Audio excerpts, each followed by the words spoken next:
Chapter 1. Tom?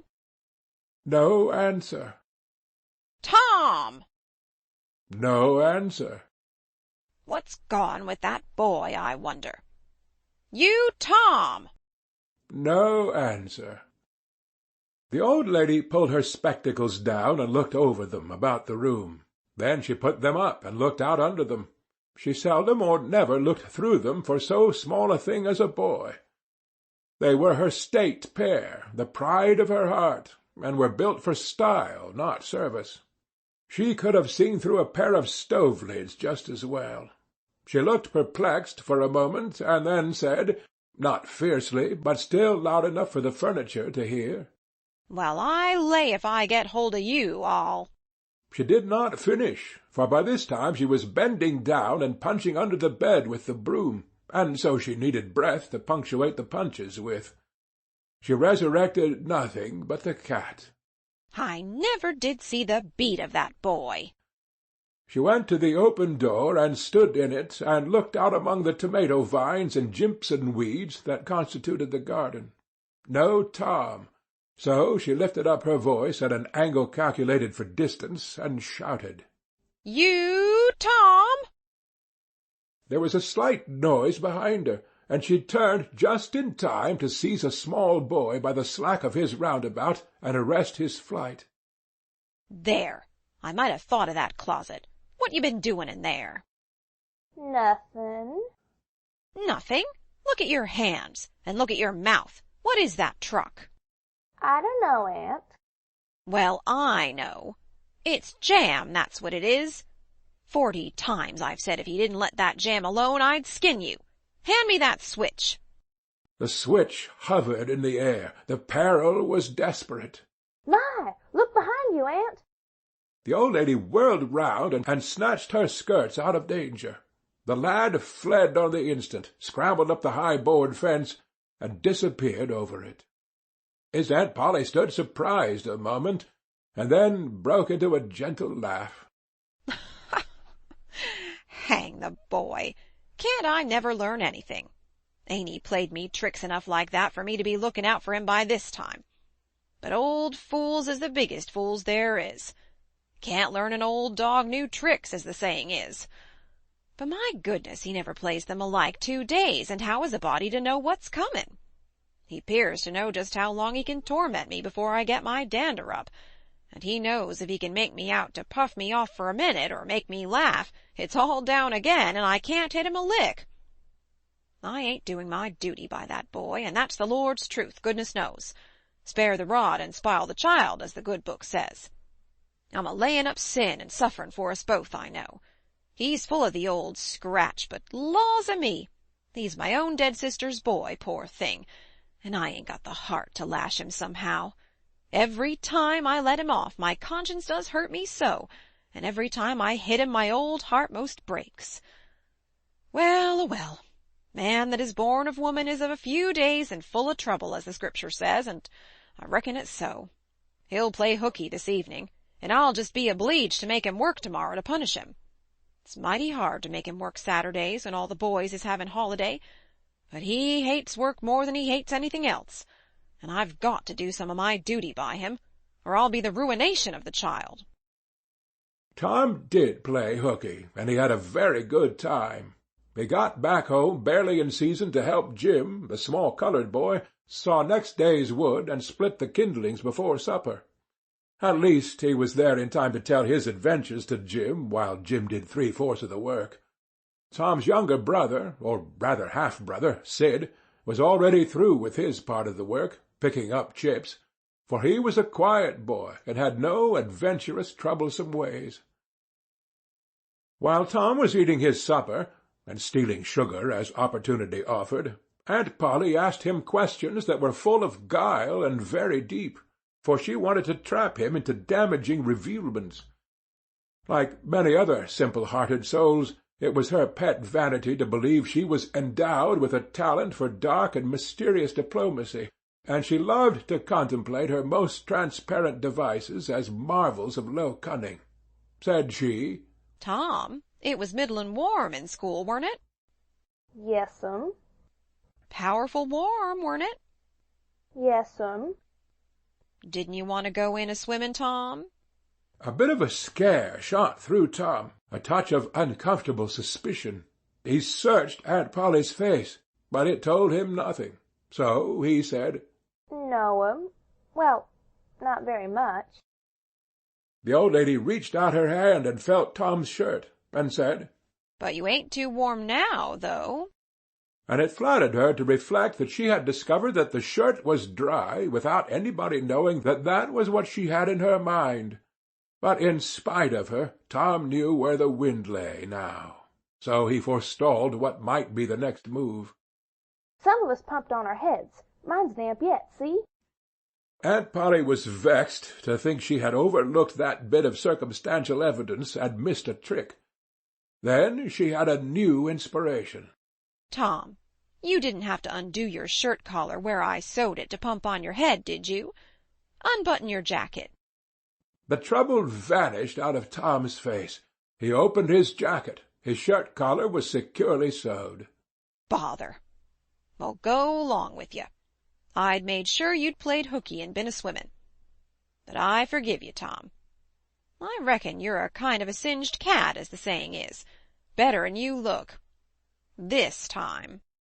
She was half sorry her sagacity had miscarried, and half glad that Tom had stumbled into obedient conduct for once. But Sidney said, "Well, now, if I didn't think you sewed his collar with white thread, but it's black." "Why, I did sew it with white. Tom!" But Tom did not wait for the rest. As he went out at the door, he said, "Siddy, I'll lick you for that." In a safe place, Tom examined 2 large needles which were thrust into the lapels of his jacket, and had thread bound about them. One needle carried white thread, and the other black. He said, "She'd never noticed if it hadn't been for Sid. Confound it, sometimes she sews it with white, and sometimes she sews it with black. I wish to Jiminy she'd stick to one or t'other. I can't keep the run of 'em. But I bet you I'll lamb Sid for that. I'll learn him." He was not the model boy of the village. He knew the model boy very well, though, and he loathed him. Within 2 minutes, or even less, he had forgotten all his troubles. Not because his troubles were one whit less heavy and bitter to him than a man's are to a man, but because a new and powerful interest bore them down and drove them out of his mind for the time, just as men's misfortunes are forgotten in the excitement of new enterprises. This new interest was a valued novelty in whistling, which he had just acquired from a negro, and he was suffering to practice it undisturbed. It consisted in a peculiar bird-like turn, a sort of liquid warble, produced by touching the tongue to the roof of the mouth at short intervals in the midst of the music. The reader probably remembers how to do it, if he has ever been a boy. Diligence and attention soon gave him the knack of it, and he strode down the street with his mouth full of harmony and his soul full of gratitude. He felt much as an astronomer feels who has discovered a new planet. No doubt, as far as strong, deep, unalloyed pleasure is concerned, the advantage was with the boy, not the astronomer. The summer evenings were long. It was not dark yet. Presently Tom checked his whistle. A stranger was before him, a boy a shade larger than himself. A newcomer of any age or either sex was an impressive curiosity in the poor little shabby village of St. Petersburg. This boy was well dressed, too, well dressed on a week-day. This was simply astounding. His cap was a dainty thing, his close-buttoned blue cloth roundabout was new and natty, and so were the pantaloons. He had shoes on, and it was only Friday. He even wore a necktie, a bright bit of ribbon. He had a citified air about him that ate into Tom's vitals. The more Tom stared at the splendid marvel, the higher he turned up his nose at his finery, and the shabbier and shabbier his own outfit seemed to him to grow. Neither boy spoke. If one moved, the other moved, but only sideways, in a circle. They kept face to face and eye to eye all the time. Finally, Tom said, "I can lick you." "I'd like to see you try it." "Well, I can do it." No, you can't either. Yes, I can. No, you can't. I can. You can't. Can. Can't. An uncomfortable pause. Then Tom said, What's your name? 'Tisn't any of your business, maybe. Well, I allow I'll make it my business. Well, why don't you? If you say much, I will. Much. Much. Much. There now. Oh, you think you're mighty smart, don't you? I could lick you with one hand tied behind me if I wanted to. Well, why don't you do it? You say you can do it. Well, I will if you fool with me. Oh, yes, I've seen whole families in the same fix. Smarty, you think you're some now, don't you? Oh, what a hat. You can lump that hat if you don't like it. I dare you to knock it off. And anybody that'll take a dare will suck eggs. You're a liar. You're another. You're a fighting liar and dasn't take it up. Take a walk.